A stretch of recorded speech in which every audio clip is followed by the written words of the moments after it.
Hey everyone, this is Tim from YourSixTech. Today in this video, I'm going to show you how to automatically update your applications on your LG TV. So sometimes you'll get pop-up messages to go ahead and just download them if you click on the app.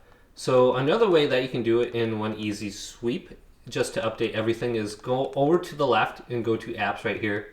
So just this middle scrolly bar right here, just select apps.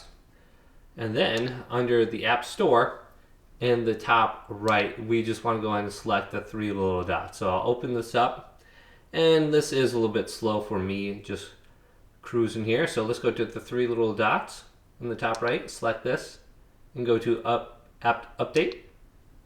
Wait for this to load. Now the top is going to be for the system. Then we want to go to our downloaded apps and just go to Update All. And then go to Yes.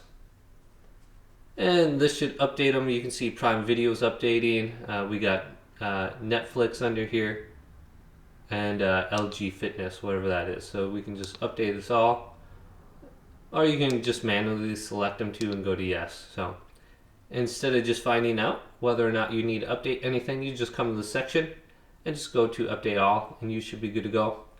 Hopefully this video did indeed help you guys out. If it did, leave it a big thumbs up. And subscribe to my channel down below for more tech videos coming up next on YourSixTech.